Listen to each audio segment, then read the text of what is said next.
2 détectives, Jake et Olivia, ont récemment été promus et transférés dans la capitale. Et maintenant, ils doivent prouver à leurs nouveaux collègues, pas très amicaux, que leurs compétences sont plus qu'adéquates pour travailler avec eux. Que diriez-vous de les aider? En enquêtant sur leur nouvelle affaire liée à l'activité d'un gang infâme, Jake et Olivia découvrent une série de pièges terribles installés dans l'un des entrepôts du gang. Les criminels y stockent apparemment des agents chimiques et biologiques dangereux. Les détectives tombent sur 3 caissons en verre. À leur horreur, des personnes y sont piégées, chacune faisant face à une menace différente. Malheureusement, nos détectives ne peuvent sauver qu'une seule personne, car ils n'ont pas assez de temps. Jake et Olivia doivent analyser qui court le plus grand danger et agir en conséquence. Pouvez-vous les aider?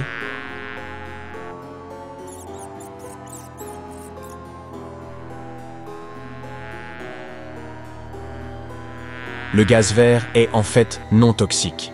C'est simplement de la fumée colorée destinée à créer l'illusion d'un danger. La femme à l'intérieur de ce caisson va donc tout à fait bien, elle a juste un peu peur. Le gars dans le caisson avec quelques abeilles n'est en danger que s'il est allergique à leurs piqûres. La priorité est donc de sauver l'homme dans le caisson avec les rats. C'est lui qui est le plus en danger.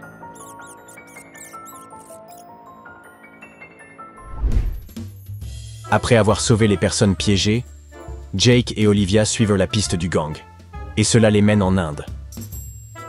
Ils se retrouvent dans un marché animé à Mumbai. Soudain, les détectives remarquent quelqu'un qui leur semble suspect. Pouvez-vous deviner sur quelle personne ils ont porté leur attention?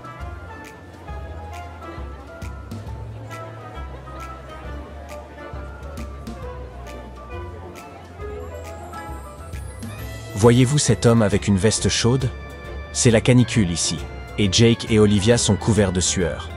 Donc, une veste aussi épaisse signifie probablement que l'homme cache quelque chose à l'intérieur. Nos détectives parviennent à appréhender l'homme et trouvent un paquet de diamants dans une poche secrète, ainsi qu'une carte avec un emplacement marqué. La carte conduit Jake et Olivia à un entrepôt apparemment abandonné.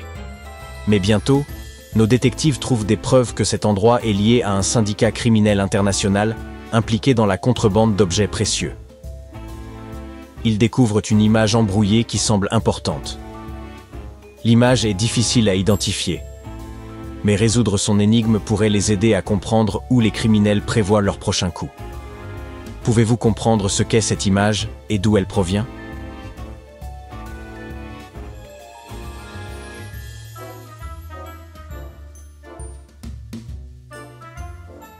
Après un examen attentif, Jake et Olivia comprennent que la photo montre les pyramides d'Égypte.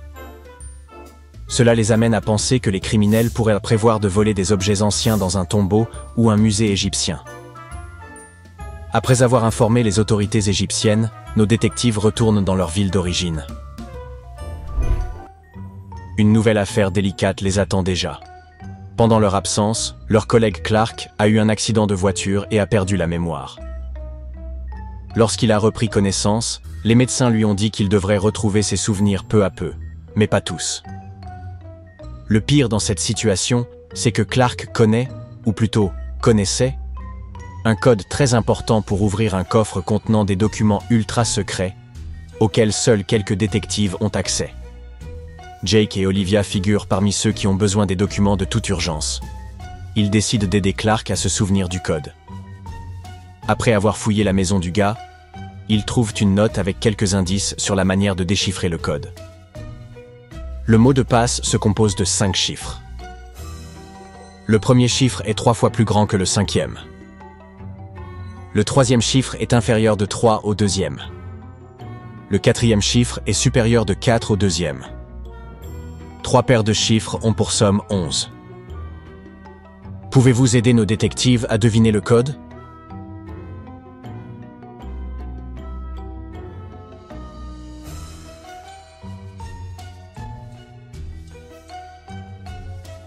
Le code est 600-500-292. La seule façon de le découvrir est d'utiliser la méthode de substitution. De cette manière, vous pouvez parvenir à la conclusion qu'il n'y a que 3 paires de chiffres dont la somme est égale à 11, et qui remplissent en même temps toutes les autres conditions, 6 plus 5, 2 plus 9 et 9 plus 2. Matthew, le propriétaire d'une grande entreprise, arrive un jour au travail et, comme d'habitude, allume son ordinateur. Quelques secondes plus tard, il découvre que toutes les données liées à une affaire extrêmement importante ont été effacées de son ordinateur. Il appelle la police et Jake et Olivia viennent enquêter. Il s'avère que 3 personnes se sont approchées de l'ordinateur de Matthew et nos détectives les interrogent toutes. Sydney, la comptable, leur dit que l'ordinateur a planté. Elle n'a fait qu'appuyer sur plusieurs touches du clavier et tout a recommencé à fonctionner normalement. William, le spécialiste en informatique, prétend qu'il a seulement mis à jour le logiciel antivirus. Il l'a fait à distance et n'a même pas touché à l'ordinateur. Laura, la secrétaire, dit qu'elle était avec William. La seule chose qu'elle a faite a été de redémarrer l'appareil. Jake et Olivia relèvent les empreintes digitales sur l'ordinateur et tout autour. Pouvez-vous deviner qui a supprimé les fichiers ?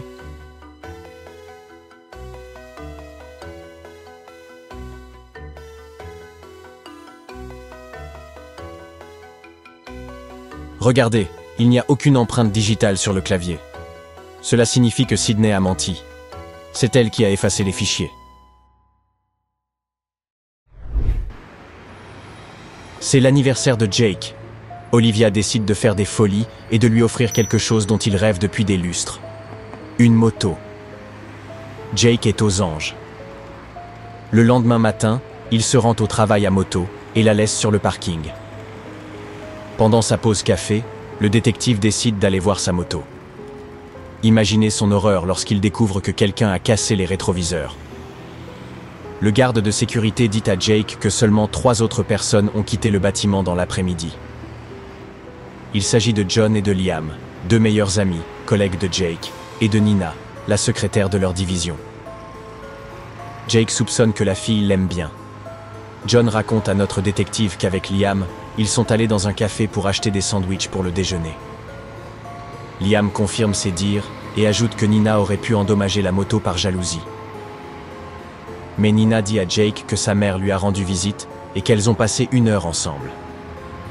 Aidez Jake à comprendre qui ment.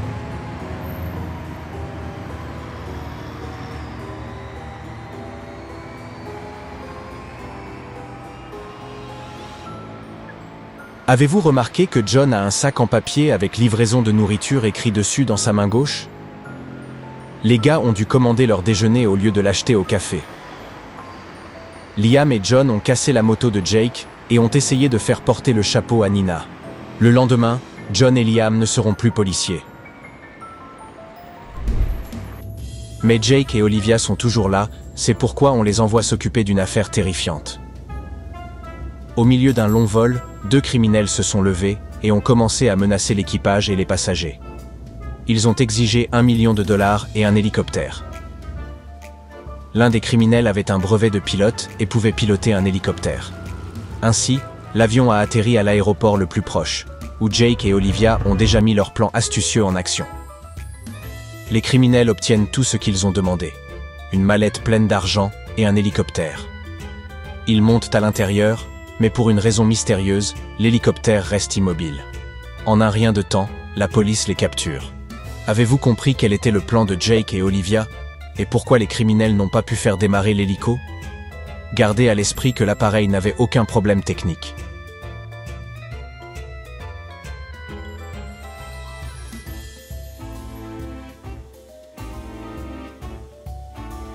L'hélicoptère était en bon état, mais il n'y avait pas de carburant dans le réservoir. Après cette affaire dangereuse, Jake et Olivia reçoivent une récompense, une croisière sur un luxueux paquebot. Mais ils ne seraient pas les meilleurs détectives de la ville s'ils ne tombaient pas sur une nouvelle affaire épineuse. Lors de leur promenade du soir, ils trouvent une montre très chère sur le pont et demandent à la sécurité du paquebot de l'annoncer à la radio. Bientôt, 4 personnes se présentent pour récupérer la montre. Chacune d'elles prétend qu'elle lui appartient. Jake et Olivia regardent attentivement ces gens et sans échanger un mot, s'accordent sur la personne à qui appartient réellement la montre. Pouvez-vous le deviner, vous aussi?